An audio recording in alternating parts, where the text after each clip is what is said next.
Let us now do the only exercise of this section, exercise 12.3.1, where we have to prove the second part B of proposition 12.3.4. So we need to first of all recall the statement. This is the statement, let x comma d be a metric space in which we have a subset y and let E be a subset of y. That is, y is a subset of x and E is a subset of y.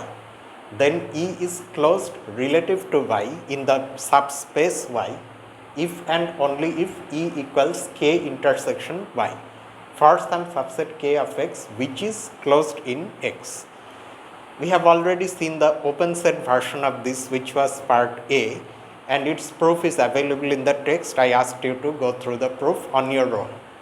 But this is what now we have to prove. So let's start the solution. I start the solution by noting something. One can prove that for any subset z of x, y difference E, that is the complement of E in y, is equal to z intersection y if and only if E is equal to the intersection of x difference z, the complement of z in x and y. And one can prove means I leave it to you. Please do it. It may initially look very complicated, but actually it's rather easy. You just start proving it. It's a double implication, right? So you can first assume that this is true, and then you try to show this. It's actually very straightforward. And then you assume this and prove this. Now we are going to use this equivalence to write the solution. So then I assume this first. Let E be closed relative to y.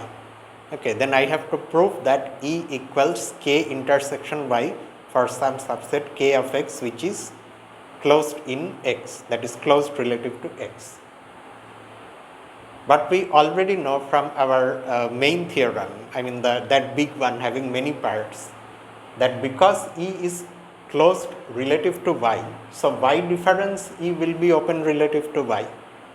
And that is why by part A of this same proposition, y difference E will look like this. It will be the intersection of y and a subset V of x which is open in x. I will now write that. So which is open in x. But then you just look at the form of this equation. Y difference E is equal to the intersection of V and y. Here in place of V you have z. But you know that when that happens, then you can write E like this. E equals x difference z, in our case now z is V. So x difference V intersection y. So what did we want to show here? In this part we wanted to show that E is the intersection of y and a subset of x which is closed in x. That means this should be our k. Does it really satisfy all the properties that k should satisfy? It needs to be a subset of x, which it is.